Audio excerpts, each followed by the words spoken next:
Penulis buku Syekh Muhammad rahimahullah telah menghususkan bab, memang bab tentang ketaatan kepada pemerintah, ini kewajiban. Kemudian bab tentang pembangkangan, lanjutannya penjelasannya, pembangkangan pada peraturan-peraturan pemerintah atau keputusannya adalah bagian dari dosa. Nah, ini bab khusus yang akan dibahas tentunya. Dan pelanggaran atau pembangkangan terhadap pemerintah ini ada tingkatan-tingkatannya. Yang paling berat sekali adalah pemberontakan. Yang paling berat adalah pemberontakan, dan ini sama sekali tidak masuk dalam bagian syariat Allah subhanahu wa ta'ala. Sebagaimana akan kita jelaskan panjang lebar dalil-dalil berhubungan dengan masalah itu. Dan yang paling sederhana adalah peraturan-peraturan kecil yang mungkin kita anggap remeh, seperti misalnya rambu-rambu lalu lintas, ya, atau apa saja yang merupakan peraturan pemerintah kita. Kita harus memiliki kartu identitas, KTP misalnya, kita harus memiliki akte lahir, kita harus memiliki ini dan itu, SIM misalnya, ya, untuk mengemudi. Semua itu termasuk kalau orang anggap remeh, sudahlah gak usah, biarin aja, saya ditilang gak masalah. Dia anggap remeh, maka ini bisa masuk dalam pembangkangan juga, walaupun dia lebih ringan pembangkangannya dibandingkan dengan orang kalau sampai pada tingkat memberontak, ya. Tetapi secara umum ketaatan kepada pemerintah ini hukumnya wajib, selama batasannya cuma satu, tidak ada pelanggaran pada hukum-hukum Allah subhanahu wa ta'ala. Kalau perintahnya tidak ada pembangkangan terhadap hukum Allah, maka wajib kita patuh. Kita suka atau tidak suka, peraturan-peraturan yang sudah diterapkan wajib kita ikuti. Baik pemimpin tersebut muslim atau non-muslim. Misal kita tinggal di negara kita minoritas, di Amerika, di Australia, muslim yang minoritas, tetap wajib patuh pada peraturan-peraturan pemerintah setempat. Ya, selama bukan maksiat kepada Allah subhanahu wa ta'ala. Nah, seperti itu kurang lebih pembukaannya, ya, tentang masalah kaidah dasar dalam masalah ketaatan kepada pemimpin ini. Dan itu beranjak daripada firman Allah subhanahu wa ta'ala. Bagi yang pegang bukunya ada di halaman 157. Di situ diangkat, ini dalil yang paling umum yang selalu diangkat oleh para ulama tentang kewajiban patuh pada pemerintah resmi di wilayah masing-masing.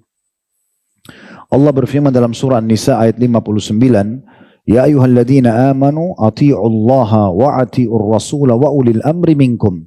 Fa in tanaza'tum fi syai'in farudduhu ila Allahi war rasul in kuntum tu'minuna billahi wal yawmil akhir.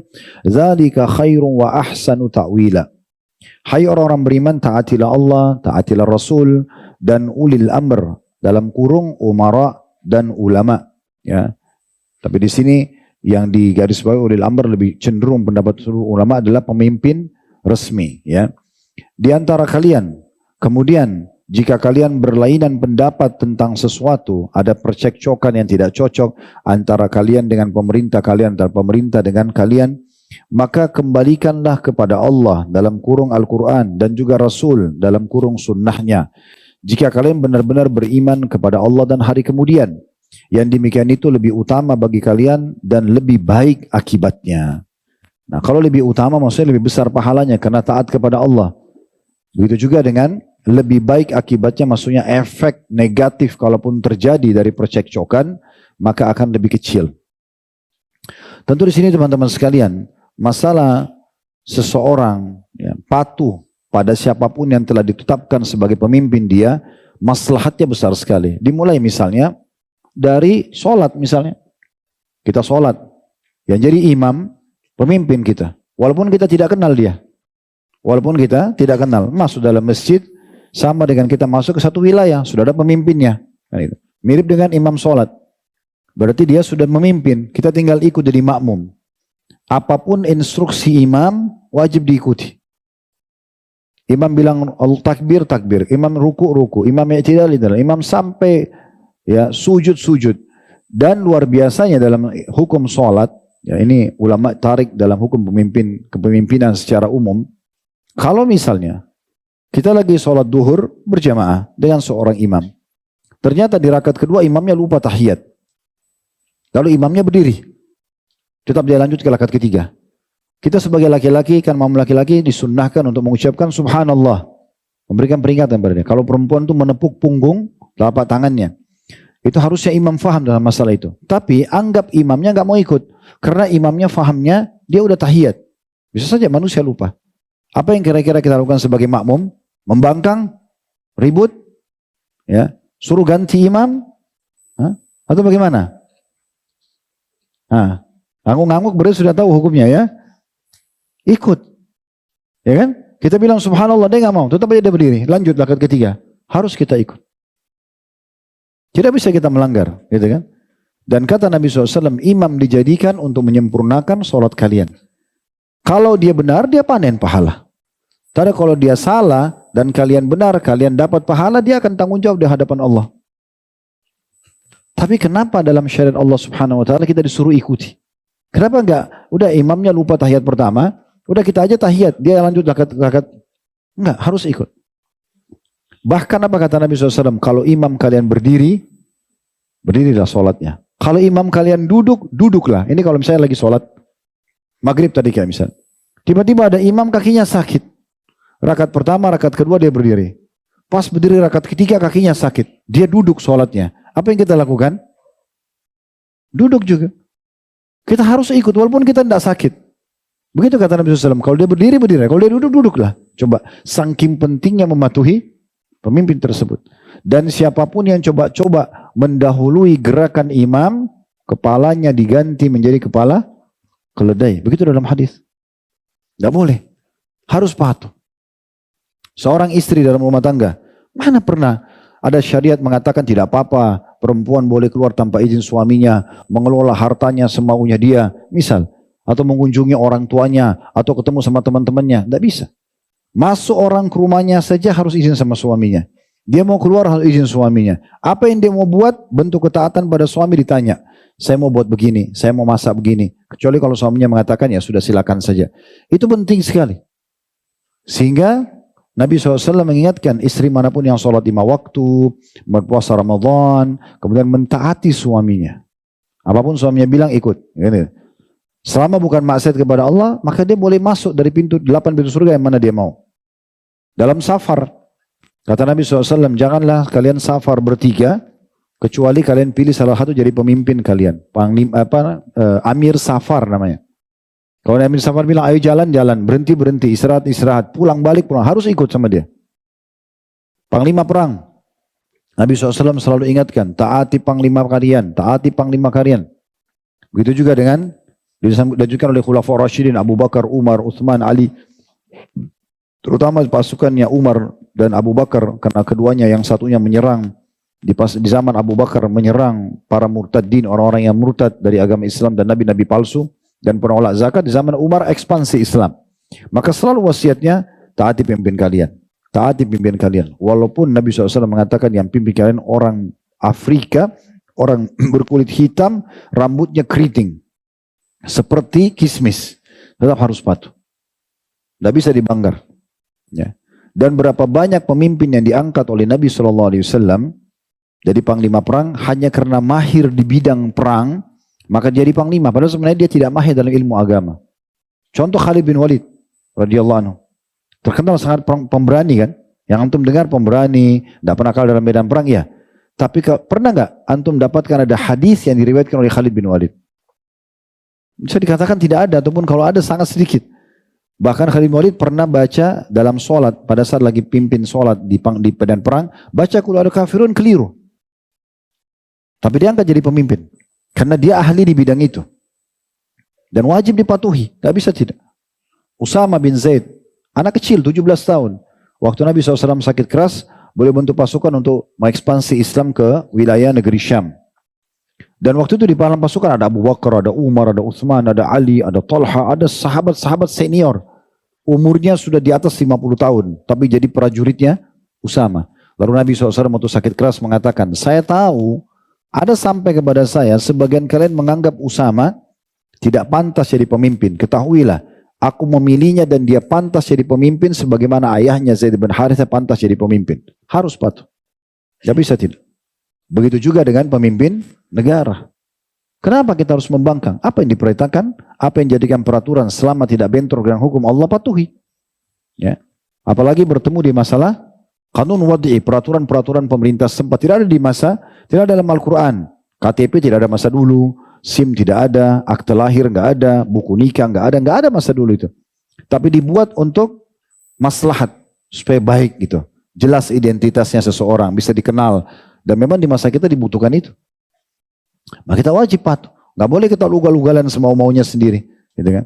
Kalau melanggar berarti tahu ini ada konsekuensi hukum. Sebaliknya, kalau kita patuh, kita tidak melanggar lampu merah, ya, lampu-lampu lalu lintas, kita tetap patuh, kemudian kita tetap menjalankan apa saja peraturan prosedurnya, apa kita ikutin, dan seterusnya, maka itu kita akan dapat pahala. Nah, seperti itu cara memahaminya teman-teman sekalian. Ini kita bicara di sini perintah Allah agar taat kepada Allah, taat kepada Rasul, dan taat pada pemimpin setempat kalian. Begitu juga dalam firman Allah Subhanahu wa taala selanjutnya di dalam surah At-Taghabun ayat 16. Fattaqullaha mastata'tum wasma'u wa ati'u wa anfiqu khairan li anfusikum wa may yuqa syuhha nafsi fa ulaika humul muflihun. Kata Allah SWT dari 1400 tahun yang lalu, At-Taghabun ayat 16. Bertakwalah kalian kepada Allah, selalu patuh dan tunduk kepada Allah. Menurut kesanggupan kalian, semampu kalian. Sholat semampu kalian, puasa semampu, maksimalkan. Dan nanti kalian akan dapat pahalanya. Dan dengarkan serta taatlah. Maksudnya pada pemimpin kalian.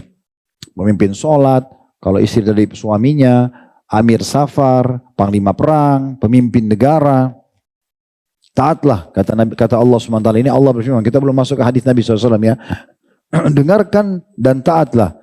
Serta nafkahkan nafkah yang baik untuk diri kalian sendiri. Kalau kalian mau sedekah, berikan yang terbaik di jalan Allah SWT. Karena itu akan manfaatnya kembali kepada diri kalian sendiri. Dan barang siapa yang dipelihara dari kekikiran dirinya, maka itu adalah orang-orang yang beruntung. Tapi saksi bahasan kita di sini adalah, dengarlah serta taatlah. Dengarlah serta taatlah. Kita dengarkan bagaimana hadis yang diangkat oleh penulis di sini. Yang pertama di masih halaman 157 ya, tapi berlanjut ke halaman 158, hadis riwayat Abu Daud dan juga An-Nasa'i. Dari hadis Mu'adz bin Jabal radhiyallahu anhu secara marfu maksudnya sampai kepada baginda Nabi alaihi salatu wassalam, al-ghazwu ghazwan. Fa amma man ibtagha bihi wajhillahi wa ata'a al-imama wa anfaqa al-karima wa yasara asy-syarika wajtanaba al-fasad fa inna naumahu wa nubhatahu ajrun kulluh. Wa amma man gaza fakhran wa riya'an wa sum'atan wa 'asal imama wa afsada fil ard fa innahu lam yarji bil kafaf. Terjemahannya kata Nabi SAW, peperangan itu ada dua macam. Yang pertama, barang siapa yang dengannya mengharap wajah Allah, kalau terjadi peperangan, dia kemudian betul-betul ikhlas hanya untuk meninggikan kalimat Allah Subhanahu wa taala. Mentaati imam, pemimpin negaranya atau sekaligus panglima perang yang ditunjuk oleh pemimpin negaranya. Menginfakkan hartanya yang paling berharga pada peperangan tersebut. Memudahkan temannya yang ikut berperang bersama dia di prajurit atau di pasukan. Dimudahkan urusannya. Didahulukan beri makan, berbagi apa saja pakaian dan seterusnya. Serta menjauhi pengerusakan. Dia tidak pada saat menang kemudian merusak bangunan orang yang direbut misalnya tempatnya atau tempat ibadahnya atau merusak fisik musuh yang telah terbunuh misalnya, maka tidur dan bangunnya orang yang berperang seperti ini semuanya pahala. Semuanya pahala. Di sini ada saksi bahasan kita mentaati imamnya, mentaati pemimpin negaranya dan juga mentaati panglima perang yang ditunjuk oleh pemimpin negara tersebut ya. Ini penting sekali untuk digarisbawahi sehingga memang mentaati mereka bagian daripada agama. Sampai Ali bin Abi Thalib pernah menyebutkan, ya, seingat saya ini disebutkan oleh Al-Baihaqi dalam Syu'abil Iman. Beliau mengatakan harus ada pemimpin di satu wilayah. Dia baik, saleh atau fajir. Fajir itu jauh dari agama, banyak pelanggarannya. Gitu kan. Harus ada pemimpin. Maka orang-orang di sekitarnya mengatakan, wahai Amir Mu'minin, ini Ali waktu itu jadi raja radhiyallahu anhu, maka dipanggil wahai Amir Mu'minin, pemimpin orang-orang beriman. Kalau orang baik, orang bir, wajar jadi pemimpin, cerdas, pintar, ya, amanah segala macam lah. Itu wajar kita jadikan pemimpin dan kita hormati. Tetapi kalau orang fajir, Muslim tapi masih banyak dosanya, gitu. Bagaimana kami bisa menangkap ini? Maka Ali merincikan, mengatakan, ingatlah, dengan adanya pemimpin walaupun dia fajir, jalan-jalan tetap aman. Ya. Kemudian pendapatan negara tetap bisa didapatkan, gitu kan. Pergerakan ekonomi tetap ada, musuh-musuh bisa dihadapi, dan setiap muslim bisa beribadah dengan tenang sampai datang ajalnya. Dalam riwayat lain, sholat ditegakkan, zakat bisa terbayarkan, kemudian haji bisa dilaksanakan, dan seorang muslim bisa beribadah dengan tenang sampai ajalnya datang. Sampai ajalnya datang. Ini penting sekali teman-teman sekalian. Pada satu riwayat, diriwayatkan oleh Imam Muslim, ada seorang Arab Badui, Salamah, ya, bernama Salam al-Ju'fi. Orang ini, dia datang kepada Nabi SAW di masa itu ya. Kemudian dia mendatangi Nabi SAW di keramaian. Lagi banyak orang di sekitar Nabi, lalu dia mengatakan, ya Rasulullah, kalau seandainya ada pemimpin yang mengambil hak mereka tapi tidak memberikan hak kami. Dia seenaknya saja, mau-maunya. Peraturan dia terapkan sendiri, dia ambil haknya dia. Tapi kita nggak dikasih sebagai masyarakat. Bagaimana kami harus berlaku sama orang-orang seperti ini? Nabi SAW tinggalkan orang itu. Karena Nabi tahu orang ini sebenarnya tujuannya ingin supaya Nabi jawab, memberontak saja. Gitu. Nabi tinggalkan. Dia kejar Nabi 2 kali. Ya Rasulullah, bagaimana? Apa harus langkah yang kami lakukan? Dia sengaja kerasin suara supaya orang-orang pada dengar. Kemudian yang kedua kali Nabi tinggalkan. Yang ketiga kali datang lagi. Ya Rasulullah, bagaimana? Maka Nabi SAW menghadap ke orang tersebut dengan suara yang lantang menegaskan kepada semua umat dan akan terus dibacakan hadits ini kepada siapapun yang beriman kepada Allah dan Rasulnya. Kata Nabi SAW, dengarkan dan patuh. Walaupun punggungmu dipukul, hartamu diambil. Gitu. Mungkin di sini ada teman-teman bilang, kalau begitu gimana kita tertindas? Apa kata Nabi SAW? Lanjutan hadisnya. Karena sesungguhnya kalian akan dihisap oleh Allah Subhanahu wa taala terhadap tugas kalian dan mereka akan dihisap oleh Allah atas tugas mereka. Dalam beberapa athar ada tambahannya, sesungguhnya kejayaan mereka terbatas waktunya. Artinya juga akan meninggal. Sehebat-hebatnya Fir'aun mati. Sehebat-hebatnya siapapun raja atau presiden di muka bumi itu meninggal. Habis, pada saat dia meninggal habis semuanya. Enggak lagi, gitu kan? Dan akan dia pertanggungjawabkan semua di hadapan Allah Subhanahu wa taala. Pernah kita jelaskan teman-teman sekalian, ada satu bab khusus ya. Di pertama sekali kita bahas dosa-dosa besar di kitabnya Imam Adz-Dzahabi rahimahullah, dosa besar ke-13, masalah pemimpin yang berkhianat, yang jahat, itu bahaya sekali hukumannya buat mereka. Jangan antum pikir, oh Ustaz bahas tentang kita masyarakat, pemimpin bagaimana? Sudah kita bahas dosa besar itu. Bahkan tidak akan mencium bau surga, ya, terharamkan dari surga seorang pemimpin yang mengkhianati masyarakatnya. Menjanji janji palsu, itu urusan dia sama Allah, bukan tugas kita untuk menghakimi dia, gitu kan? Kita sebagai masyarakat juga punya tugas mirip begini, supaya rasional lebih mudah difahami antara kita sama orang tua kita. Sekarang kalau ada orang tua zalim sama anak-anaknya, nggak diperhatikan dari kecil, dibengkalaikan, dipukul, macam-macam.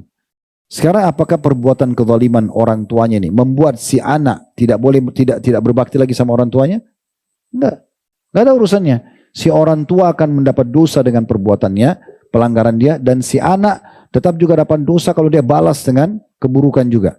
Dia harus jalankan tugas dia berbakti. Walaupun ibunya dan ayahnya tukang caci maki, suka mukul, hina-hina, tidak peduli. Tetap dia harus bakti. Begitu peraturan Allah SWT. Dan kita tidak bisa mengubah peraturan Allah itu. Walan tajida li sunnatillahi tabdila. Tidak akan berubah peraturan Allah. Karena Allah lebih tahu maslahat dan mudarat kita sebagai pencipta. Ya.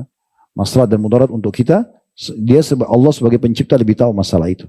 Ya. Karena efeknya terlalu besar kalau kita justru membangkang pada orang tua atau para pemimpin yang ada sedang berkuasa. Karena mereka punya power. Gitu kan. Tidak akan pernah mendatangkan maslahat kalau kita justru membangkang, apalagi mencaci maki dan seterusnya. Dan Nabi SAW sudah mengingatkan dalam sebuah hadis yang menarik ya untuk dibahas juga. Hudzaifah bin Yaman radhiyallahu anhu pernah berkata kepada Nabi SAW, ya Rasulullah, telah datang kepada kami masa semuanya gelap, kelam. Kita nggak tahu mana baik, mana buruk. Itu maksudnya di masa jahiliyah. Lalu setelah itu datang masa kebaikan. Maksudnya masa Anda datang kepada kami ini, kami jadi kenal Tuhan kami Allah, kami jadi bisa tahu mana halal haram, kami baik. Pertanyaan saya Rasulullah, ada enggak setelah kebaikan ini, masa kebaikan yang Anda bawa, hukum-hukum Allah ini, ada keburukan? Kata Nabi SAW, ada. Lalu kemudian berkata lagi, Hudzaifah bin Yaman. Hudzaifah ini teman-teman sekalian radhiyallahu anhu sahabat yang mulia. Beliau ini mengatakan banyak orang bertanya kepada Nabi SAW tentang kebaikan-kebaikan. Aku bertanya tentang keburukan agar jangan sampai aku terjerumus pada keburukan tersebut. Lalu dia mengatakan, ya Rasulullah. Jadi dia bilang tadi, masa jahiliyah gelap, datang kebaikan. Baik, setelah kebaikan ini yang sama anda ada keburukan enggak? Ada, kata Nabi SAW. Baik, setelah keburukan itu ada kebaikan enggak? Ada enggak yang bisa memperbaiki keadaan supaya kembali seperti di masa anda lagi? Kata Nabi SAW, ada. Dia penasaran ditanya, ya Rasulullah, setelah kebaikan ada keburukan lagi enggak? Ada. Kata Nabi SAW. Lalu Hudzaifah sudah tahu nih, berarti jawaban Nabi pasti setelah kebaikan ada keburukan, ada kebaikan, ada begitu-gitu terus ya. Sampai menjelang hari kiamat nanti. Maka kata dia, ya Rasulullah, kalau saya hidup di masa itu, apa yang anda perintahkan kepada saya? Beliau mengatakan, dengarkan. Patuh pada pemimpin kalian. Begitu bahasanya. Patuh dan dengarkan pada pemimpin kalian selama mereka tidak suruh kalian bermaksiat kepada Allah. Lalu lanjutan hadisnya, itu kalau teman-teman pegang buku, bisa dilihat hadisnya itu di halaman 160. Ya. Ini saya langkahi tadi ya, karena saya hanya menguatkan saja. Hadis ini kata Nabi SAW kepada Hudzaifah, satakunu ba'di a'immatun la yahtaduna bihadi. Hai Hudzaifah, nanti sesudah aku meninggal nanti, akan ada pemimpin-pemimpin yang sama sekali tidak mengambil petunjuk dari petunjukku. Tidak pernah Rasulullah menjadikan Nabi sebagai idola, mendengarkan ayat yang turun kepada Nabi, Al-Quran sebagai pedoman, mendengarkan hadis Nabi, tidak pernah. Tidak pernah ambil petunjuk dari petunjukku. Wala yastannuna bisunnati, dan tidak pernah mengambil sunnahku. Tidak pernah terapkan dalam hidupnya. Mungkin bahkan tidak sholat, mungkin bahkan tidak puasa, tidak mengerjakan perintah-perintah agama. Jadi kalau ada pemimpin yang masih mengerjakan rukun Islam, sholat iya, puasa iya, misalnya zakat iya, haji iya, tapi mungkin kekurangannya masalah teknis, masalah sesuatu yang dijanjikan belum dipenuhi, itu masih ringan. Tapi kalau orang sampai dia betul-betul tidak menjalankan sunnah Nabi, plus lagi apa kata Nabi? Wa sayaqumu fihim rijalun qulubuhum qulubus syayatin fi jusmani ins. Dan nanti akan ada, ini perhatikan terjemahannya ya, di antara mereka orang-orang yang berhati syaitan. Pemimpin hatinya seperti syaitan. Tahu seperti syaitan? Syaitan semuanya buruk. Semuanya buruk. Syaitan itu dari bangun tidur sampai tidur semuanya buruk. Bagaimana menyesatkan manusia? Buruk semua. Jadi pemimpin nanti ada masa di mana hati mereka hati syaitan. Nggak ada baiknya. Antum mau cari celah baiknya nggak ketemu. Gitu. Ini Nabi berikan perumpamaan yang luar biasa. Pemimpin di masa kita sekarang masih banyak baiknya. Masjid masih makmur, boleh pengajian, haji oke, Ramadan diiklankan, zakat boleh, wah luar biasa gitu. Terlalu banyak nikmat Allah yang ada gitu kan. Ini kalau seandainya hati mereka hati syaitan di dalam jasad atau tubuh manusia. Jadi dia zahirnya manusia tapi hatinya syaitan. Semuanya buruk. Dari pertama mimpin sampai terakhir. Bahkan mungkin direbut kekuasaan dengan pedang, dengan kekuatan tumpahin darah, zalim, ngambil sana sini segala macam haknya masyarakatnya. Seperti itu. Syaitan hatinya, tapi jasadnya manusia. Apa kata Nabi SAW? Waktu itu kata Hudzaifah, qultu, ya Rasulullah, kaifa asna in adraktu dzalik? Bagaimana atau apa yang harus saya lakukan kalau saya hidup di masa itu? Sebenarnya Hudzaifah jauh dari masa itu ya. Tapi beliau bilang itu. Kalau saya hidup di masa itu apa yang diperintahkan? Perhatikan kata Nabi SAW. Tasma'u wa tuti'u lil amiri wa in daraba dhahraka wa akhadha malaka fasma' wa ati'. Di saat itu kalau kau hidup hai Hudzaifah, dengar dan taat kepada penguasa. Meskipun dia memukul punggungmu dan mengambil hartamu, engkau tetap dengar dan juga taat. Itu diperhatikan ada footnote di situ ya, di bawah hadis riwayat Muslim nomor 1847. Jangan buru-buru ambil kesimpulan, kita masih, temanya masih berlanjut ya. Saya tahu mungkin ada sebagian yang hatinya panas dengarin ya. Kok kenapa kita harus seakan-akan mengalah terus? Tenang, tenang. Ada detik-detiknya sebentar, saya jelasin. Tapi ini dasar hukumnya dulu. Dasar hukum. Gitu kan?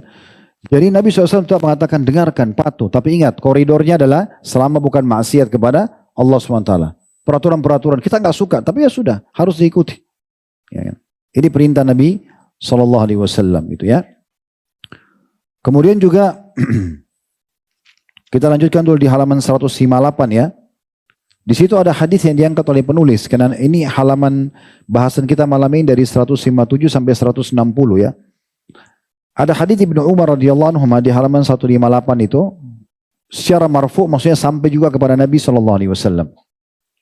Alal mar'il muslim as-sam'u wa ta'atu fima ahabba wa karih illa an yu'mara bi ma'siyatin fa in umira bi ma'siyatin fala sam'a wa la ta'a. Wajib hukumnya atas setiap muslim atau atas seorang muslim untuk mendengar dan taat, maksudnya pada pemimpinnya dalam perkara dia sukai atau tidak disukai. Peraturan-peraturan sudah diterapkan, dia harus ikuti, kecuali jika dia diperintahkan dengan sebuah kemaksiatan, maksudnya kepada Allah. Jika dia diperintah dengan sebuah kemaksiatan, maka tidak ada mendengar dan tidak ada ketaatan. Hadis riwayat Bukhari dan juga Muslim. Lalu bagaimana Ustaz? Apa yang harus kita lakukan kalau seandainya sampai pada tingkat memang mereka terus saja berbuat kezaliman?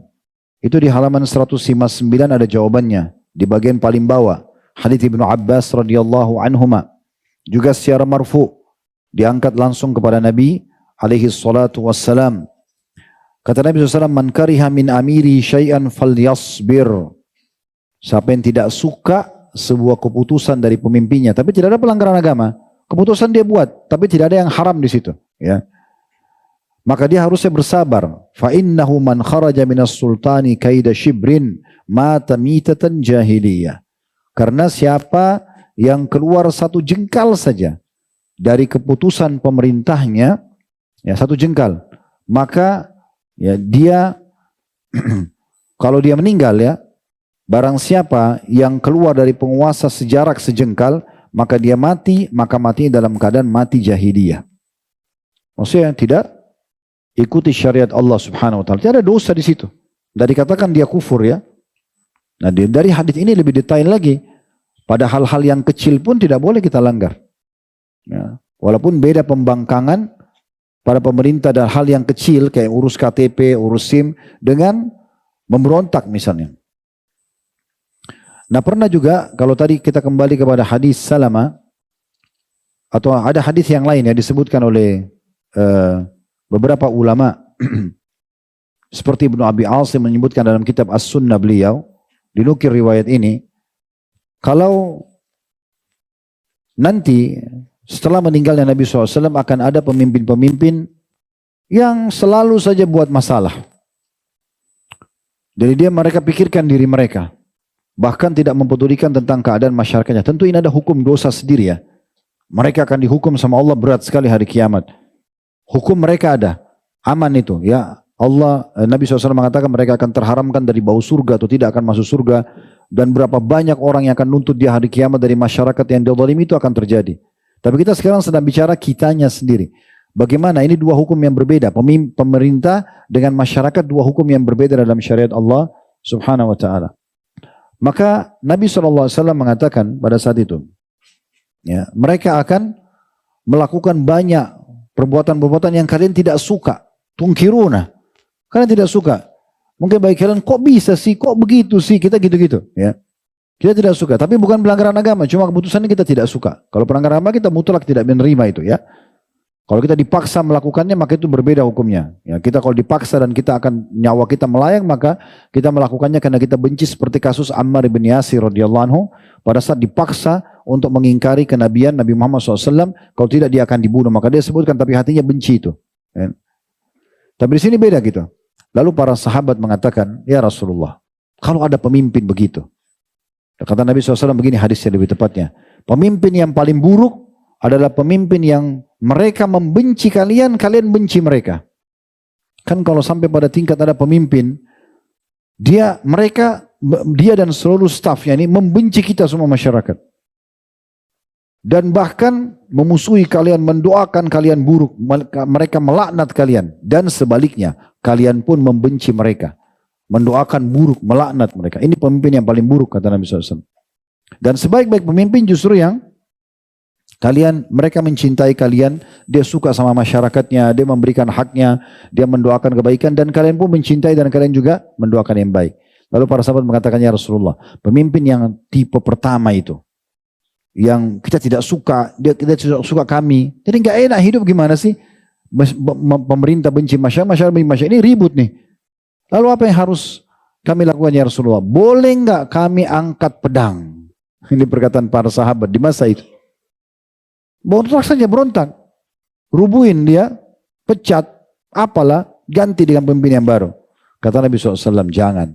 Selama dia sholat, dalam riwayat lain, selama dia tidak melarang kalian sholat. Masih bisa sholat? Jangan. Ya, nggak boleh membangkang. Sudah biarin aja. Dan kembali kepada riwayat sebelumnya, karena waktu dia sangat terbatas. Berapa lama dia berkuasa? 5 tahun, 10 tahun, 30 tahun. Habis itu, makin lama dia berkuasa makin berat hukumannya. Makanya Ali radhiyallahu anhu pernah dibawa di kota Kufa, dikasih istana mewah sebagai khalifah. Beliau waktu itu pindah dari Madinah, pindahkan ibu kota khilafah beliau dari Madinah ke Irak, gitu kan? Di Kufa tepatnya. Dikasih istana yang bagus oleh masyarakat situ. Karena dianggap Ali bin Abi Thalib sahabat Nabi, anak mantu Nabi, salah satu dari Khulafaur Rasyidin, orang muliakan, dan itu wajar gitu kan. Tapi pada saat itu begitu Ali datang ke istana, lihat istana mewah, pertama sekali Ali langsung alihkan matanya. Dan beliau mengatakan, sungguh istana yang bisa membawa kepada kesombongan, pelanggaran, jauh dari hukum Allah, ditinggalkan sama dia. Lalu dia tidak tinggal di sana, dia tinggal di rumah biasa. Karena takutnya dihisap oleh Allah Subhanahu Wa Taala. Nah berarti apa? Kalau orang yang justru menunggangi jabatannya, kedudukannya untuk menindas masyarakat, dia ambil apa yang dia mau semuanya, toh juga dia meninggal, dia tidak akan ada dibawa ke kuburan gitu ya. Maka itu akan lebih berat hisapnya hari kiamat. Makin lama dia memimpin, makin berat hisapnya. Tapi kita tidak dibolehkan dalam Islam masuk ke ranah dia. Karena memang level kita berbeda. Mereka sudah punya power, punya kekuasaan, kita nggak bisa buat apa-apa. Antum sembarangan ngomong kepada pemimpin, menghina-hina mereka, antum bisa hilang jejaknya. Nggak ada lagi namanya, sudah selesai. Mana dia fulan? Oh enggak tahu, dikira tenggelam di lautan.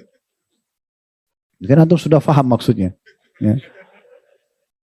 Nanti kan kita jelaskan, lalu apa yang harus kita lakukan teman-teman sekalian? Di sini bukan hanya karena kita takut, bukan. Karena memang secara level berbeda. Mungkin kita pun kalau di posisi mereka akan lakukan yang sama. Ya kan? Jadi tidak ada manfaatnya. Teman-teman sekalian kita teriak-teriak, marah-marah, nggak ada gunanya.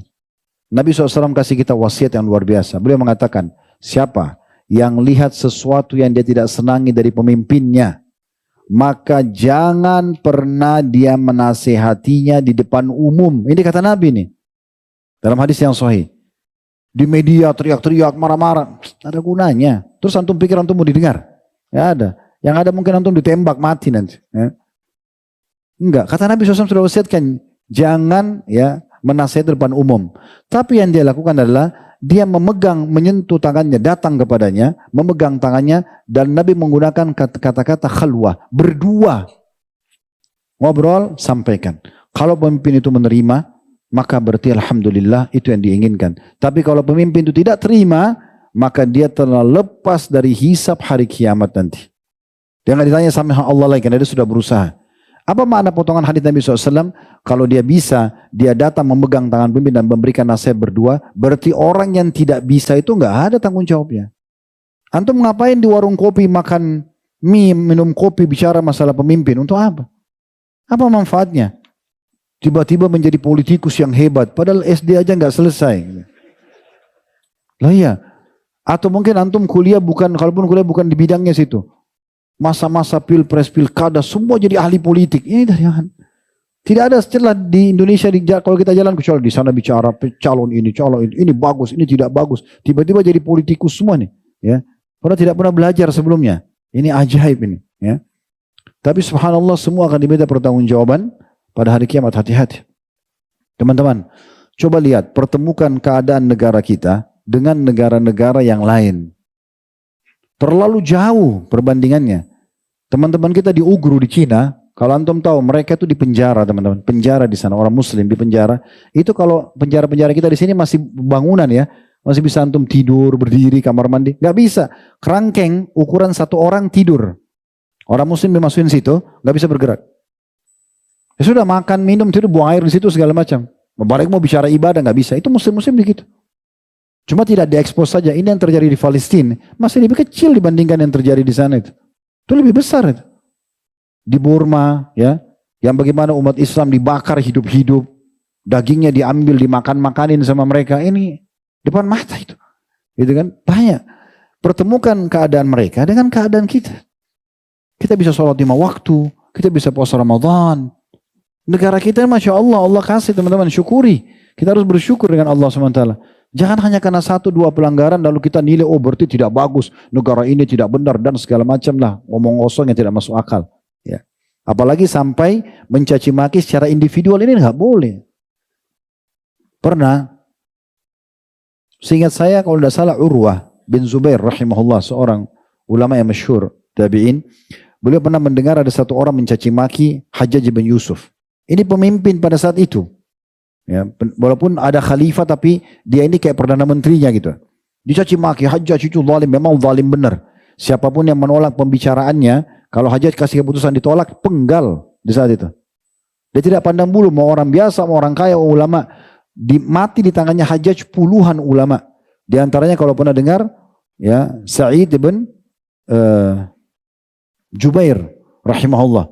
Itu orang kalau tidak salah yang ke-100 yang dibunuh oleh Hajjaj. Di antara ulama sampai Sa'id mengatakan, ya Allah, kalau Hajjaj membunuhku di saat ini karena ada pendapat Hajjaj yang dia tidak setuju, dia jelaskan secara agama, Hajjaj nggak mau tahu. Dia bilang kalau Hajjaj bunuh aku ya Allah, jadikan aku adalah korban terakhirnya. Ya, dan hukumlah dia seberat itu. Subhanallah, dibunuhlah. Ya, dibunuh si Sa'id bin Jubair, meninggal. Malam harinya Hajjaj teriak-teriak dari kamarnya. Dia mengatakan, ada apa aku dengan Sa'id bin Jubair? Dia telah membunuhku dengan 100 kali lipat dibandingkan apa yang aku telah membunuhnya. Dia mimpi buruk, dia merasa terganggu jiwanya sampai dia meninggal dalam keadaan buruk gitu ya. Tetapi subhanallah, satu waktu ada satu anak muda caci maki, Hajjaj itu begini dan begitu, caci maki buruk. Didekati oleh Urwah, lalu Urwah mengatakan, wahai anak muda, ketahuilah, kamu sama Hajjaj berdua sedang jalan menuju ke Tuhanmu. Kamu sekarang sama Hajjaj, anggap kita sama pemimpin kita ya. Berdua lagi berjalan menuju ke Tuhan. Kita akan mati sama-sama nih. Dan masing-masing nanti akan dihisap oleh Tuhan kalian berdua. Kan gitu. Ketahuilah, di saat kau nanti sedang tunggu hisapmu, timbangan amalmu, maka kau akan melihat dosa terkecilnya Hajjaj adalah mungkin sesuatu yang paling berat buat kamu. Nanti kalau ditimbang amal, karena kamu takutnya masuk neraka, sampai-sampai nanti di saat itu, kalau ada dosa terkecilnya Hajjaj pun, pernah kamu lakukan, kayak pernah menggibah, atau kau akan merasa itu dosa terbesar. Dan ketahuilah, Allah subhanahu wa ta'ala akan membalas Hajjaj dengan pasti, tidak ada keraguan, kepada siapapun orang yang telah dia zalimi. Tapi jangan lupa, Allah juga akan memenangkan Hajjaj dari orang-orang yang menzaliminya. Kau sekarang bicara tentang dia nih, tidak bisa mengubah dia. Di depan umum kamu bicara, nanti kau akan bertemu dengan Hajjaj hari kiamat, dan pasti akan diambil pahalamu dikasih ke dia. Gak mungkin tidak. Dia akan diambil pahalanya dikasih ke orang-orang yang dia zalimi. Diambil tanahnya, pasti peraturan buruk segala macam. Tapi orang yang bicara tentang dia juga akan dibalas, akan dikasih. Maka kau pun akan diambil, kau akan berhadapan sama Hajjaj nanti hari kiamat. Ini berat. Oleh karena itu mulai sekarang jangan sibukkan dirimu dengan membicarakan kekurangan orang lain. Jadi sudah jelaskan, kalau pemimpin, kalau teman saya teman-teman, kita punya misalnya, atau kita punya masalah sama guru kita lah, ya. Bagaimana caranya kita menasihatinya? Apa depan kelas? Oh Pak Guru salah, diusir lah, ya. Gak mungkin kan? Datang berdua, Pak bisa nggak saya ngomong Pak? Tadi ada begini dan begitu. Kau udah terima? Tidak terima ya sudah. Gak bisa kita ngotot, ya kan gitu.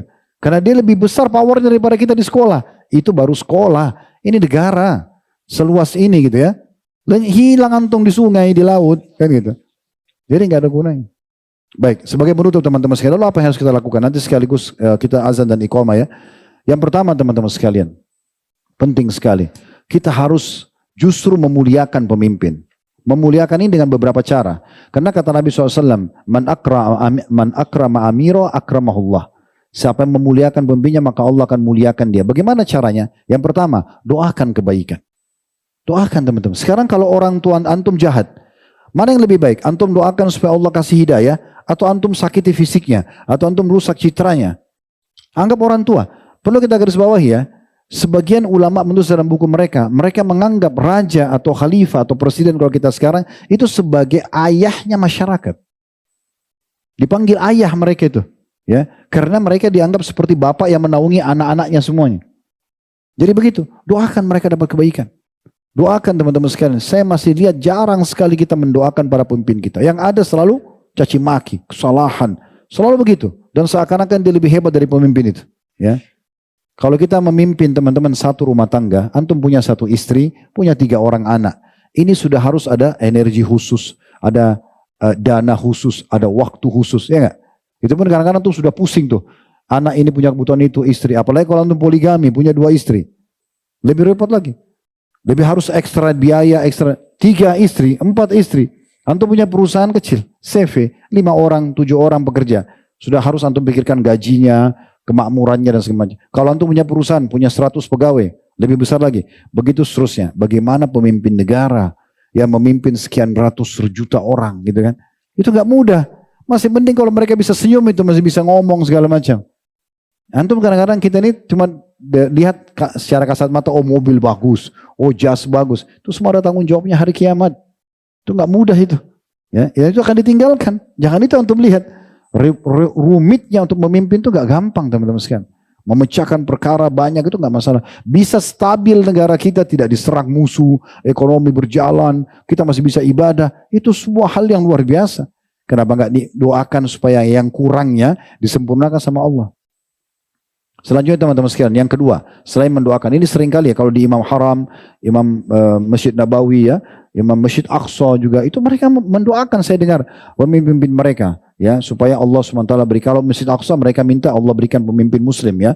Tapi kalau di Masjid Haram Mekah dan Madinah itu mereka doakan setiap Jumat, setiap tarawih, kunut pasti doakan supaya diberikan hidayah ya. Walaupun mereka tahu mereka punya kekurangan, tapi bukan kurang yang dilihat. Mereka minta agar Allah berikan petunjuk, Allah berikan ini dan itu. Karena kalau diterima doanya kita dapat pahala bersama mereka. Itu yang pertama. Yang kedua teman-teman, kalau seandainya ada kekurangan, ada kesalahan, maka kalau kita bisa sampai menyampaikan alhamdulillah, tidak bisa tulisan, lisan ya. Di media mungkin kita kalaupun angkat sebagai sebuah saran, kami berharap begini dan begitu, kami berharap begini dan begitu, atau diberikan kepada satu tokoh masyarakat pesan ini lalu disampaikan, itu jauh lebih baik teman-teman sekalian. Karena memang kemakmuran tetap terjaga dengan masalah-masalah seperti ini. Allahu a'lam. Ada sebuah hadis yang belum kita baca tadi di buku itu, kita di halaman 160 ya. Hadis terakhir di situ. Hadis riwayat Imam Muslim dari Arfaja al-Ashja'i radhiyallahu anhu secara marfu', maksudnya sampai kepada Nabi SAW, berbunyi, man atakum wa amrukum jami'un ala rajulin wahidin yuridu an yashukka asakum wa yufarrika jama'atakum faqtuluhu. Barang siapa yang mendatangi kalian padahal urusan kalian telah bersatu pada satu orang, sudah terpilih satu orang sebagai pemimpin, di mana dia datang ingin memecah belah persatuan kalian dan ingin memecah belah jamaah kalian, maka perangilah orang tersebut. Hadis ini diriwayatkan oleh Imam Muslim. Kita kembali dulu tadi kepada hal-hal yang harus kita lakukan. Tadi baru satu poin kita jelaskan tentang masalah pentingnya memuliakan dan menghormati pemimpin. Karena kata Nabi SAW, siapa yang memuliakan pemimpinnya maka Allah akan muliakan dia. Sebaliknya kata Nabi SAW, wa man ahana amira wa ahanahullah. Siapa yang menghina-hina, mencela pemimpinnya maka Allah pun akan menghinakan dia. Ini sabda Nabi SAW. Nah, di antaranya adalah mendoakan mereka kebaikan. Dalam masalah poin yang pertama ini, memuliakan pemimpin atau menghormati dengan mendoakan kebaikan. Kita selalu menilai kebaikan yang ada. Dan kalau ada keburukan, maka kita jadikan sebagai target dakwah kita atau target doa-doa kita. Yang baik-baik sudah. Dan Umar bin Khattab radhiyallahu anhu mengajarkan kepada kita sebuah konsep dasar bersama Ali radhiyallahu anhu. Beliau mengatakan, untuk mengenang kebaikan seseorang ya, kalau misalnya ada sesuatu yang sudah dikasih aja, andil untuk kita sendiri, apalagi kalau untuk masyarakat gitu. Kata Umar, saya akan terus berterima kasih selama saya hidup kepada seseorang yang mengingatkan tentang satu kesalahan saya atau memenuhi kebutuhan saya. Berapa banyak kebutuhan kita dalam keseharian sudah terpenuhi dari listrik, dari air, dari segala macam gitu. Dan Ali bin Abi Thalib mengatakan, saya akan terus siap mengabdi kepada seseorang yang mengajarkan kepadaku satu huruf. Berapa banyak sekolah yang berjalan, pendidikan berjalan, kampus-kampus, akhirnya kita jadi pintar di bawah naungan pemimpin yang sedang memerintah, kan gitu. Jadi harusnya kita tahu menilai kebaikan orang dengan cara berterima kasih. Kalau ada sesuatu yang salah, buruk, dan sudah terlanjur jadi pemimpin orang ini, maka kita doakan supaya keburukannya itu hilang ataupun tersempurnakan kekurangannya dan kita ikut andil dalam pahala. Baik itu dalam doa-doa kita ataupun dalam dakwah kita yang kita akan sampaikan dalam bentuk nasihat, kalaupun dakwah kita atau nasihat kita bisa sampai kepada mereka. Kemudian yang kedua, dalam poin yang pertama Mas ya, menghormati dan memuliakan pemimpin, selain mendoakan juga mendukung program-program positifnya apapun sifatnya. Sebelumnya saya lupa sampaikan juga, sebagian salaf di antara Umar radhiyallahu anhu dan ada seorang tabi'in juga pernah ditanya hal yang sama tentang masalah kalau punya doa mustajab, apa yang akan dia lakukan? Maka keduanya, Umar mengatakan, saya akan minta doa saya untuk seorang pemimpin agar dia selamat, agar dia bisa menjalankan program dengan baik. Karena kalau dia baik, maka akan baik banyak sekali maslahatnya buat orang. Banyak orang yang dapat manfaatnya, gitu kan? Begitu juga seorang salaf pernah ditanya masalah itu, dia mengatakan, saya kalau punya doa mustajab, saya akan berdoa bukan buat diri saya, tapi untuk pemimpin saya. Pemimpin wilayahnya, negaranya. Lalu ditanya, kenapa Anda lakukan itu? Dia mengatakan, kalau saya doakan diri saya, maka maslahatnya buat saya saja. Tapi kalau saya doakan pemimpin, maslahatnya buat saya dan orang lain semuanya. Artinya akan merata kebaikan itu. Dan akhirnya dia juga ikut pahala, kan gitu. Kemudian dalam poin yang pertama memuliakan ini, selain mendoakan juga mendukung program-program yang ada selama bukan maksiat kepada Allah, gotong royong, menjaga persatuan dan kesatuan gitu kan, perdamaian, apa sajalah program-program positif yang sedang diluncurkan, dan kita lihat itu program tidak ada pelanggaran agama. Kenapa kita tidak terlibat sebagai bentuk kepatuhan kepada Allah dan Rasulnya? Karena kata Nabi SAW dalam sebuah hadis, dan termasuk orang yang dimuliakan oleh Allah adalah orang yang memiliki seorang pemimpin lalu dia menyerahkan hatinya, itu kan, pengorbanannya, pengabdiannya dengan tulus, ya. Itu nanti ada bahasan di pekan depan insyaallah tentang masalah bagaimana seorang muslim harus jauh dari fitnah. Itu kalau yang pegang bukunya ada di halaman 162. Tapi kita lihat ada potongan terakhir hadis. Nanti hadis ini kita bahas di Rabu depan insyaallah. Ini tentang masalah sabda Nabi SAW.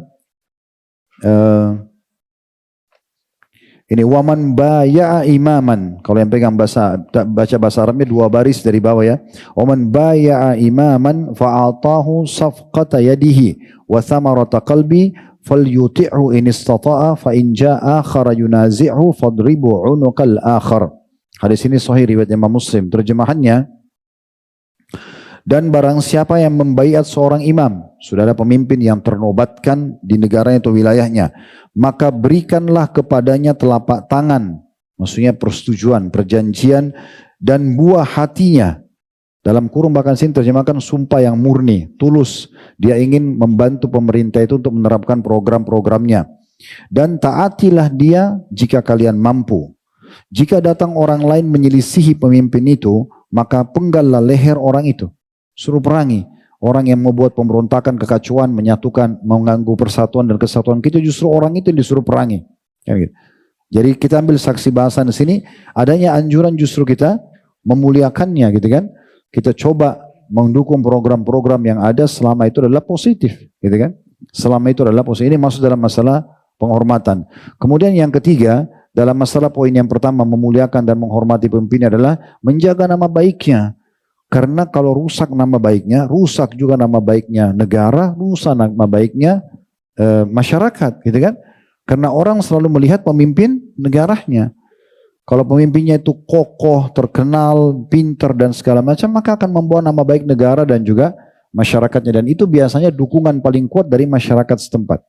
Tapi kapan kalau masyarakat itu sendiri menghina-hina pemimpinnya, segala macam, melakukan pemberontakan, nanti akan kacau namanya di luar. Bukan cuma nama pemimpin itu yang buruk, tapi nama seluruh negara itu dan masyarakat juga jadi buruk. Jadi kita harus berpikir lebih luas tentang masalah nama baik negara kita, nama baik agama kita, nama baik kita sendiri dan keluarga kita. Karena kita berada di wilayah yang sama. Kita berada di wilayah yang sama. Ini termasuk dalam poin masalah memuliakan tentunya. Kemudian selanjutnya, poin yang kedua, sama-sama menjaga kedamaian, ketentraman, kemakmuran, kemajuan negara. Dan ini Nabi SAW tuangkan dalam piagam Madinah. Waktu beliau hijrah ke Madinah dan beliau jadi pemimpin, maka beliau menulis piagam Madinah. Di situ ada perintah untuk sama-sama menjaga kota Madinah, ketentramannya, kedamaiannya. Perbedaan agama pun antara Yahudi sama Muslim di saat itu ditekankan di piagam Madinah untuk tidak saling mengganggu. Tidak saling mengganggu, masing-masing menjalankan agamanya, gitu kan. Kemudian kalau ada yang menyerang Madinah, maka sama-sama membela. Nah itu termasuk bagian daripada poin ini ya. Bagaimana kita sama-sama dengan pemimpin, gotong royong, menjaga persatuan kita, kesatuan kita, kemerdekaan kita.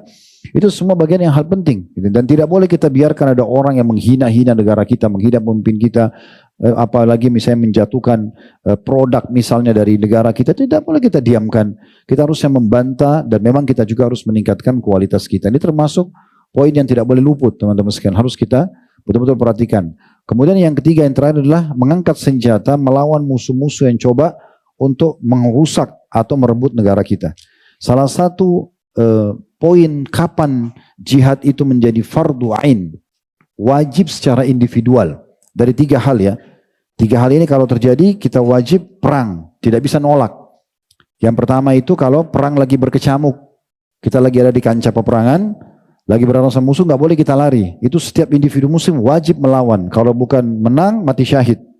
Nggak boleh. Lari dari medan perang dosa besar. Ya, nggak boleh jadi pengecut. Kalau sudah berhadapan dengan musuh, tugas kita melawan sampai kita menang atau kita kalah. Sebenarnya tidak kalah. Kalau terbunuh semua pun mati syahid ya. Yang kedua, kalau sebuah wilayah sedang diserang oleh musuh, penjajah datang akan menguasai wilayah tersebut. Ini wajib semua, laki-laki, perempuan, semua wajib secara individu berperang. Dan yang ketiga, ini yang kita titik beratkan, kalau ada perintah dari pemimpin wilayah itu. Kapan presiden, raja, sebuah wilayah, kalau di masa kita kan presiden sama raja ini, itu mengeluarkan instruksi, seluruh warga negara ini wajib melawan negara itu, wajib mempertahankan dan itu tidak boleh kita nolak. Secara individu wajib, fardu ain namanya. Ya, maka itu poin penting untuk digarisbawahi teman-teman sekalian ya. Jadi jangan sampai kita luput. Ini berhubungan dengan masalah pemerintahan. Jadi dengan mendoakan mereka, menjaga nama baik mereka, sebenarnya juga kita sedang mendoakan diri kita dan menjaga nama baik kita. Ini poin yang perlu digarisbawahi. Baik, semoga Allah SWT menjaga persatuan, kesatuan dan juga kemerdekaan kita dan Allah berikan petunjuk para pemimpin menjalankan tugas dan amanah dengan baik. Allah selalu jaga kita sebagai masyarakat untuk selalu taat kepada Allah, taat kepada Rasul dan juga para pemimpin. Dan semoga Allah lunasi hutang negara kita semudah-mudahnya.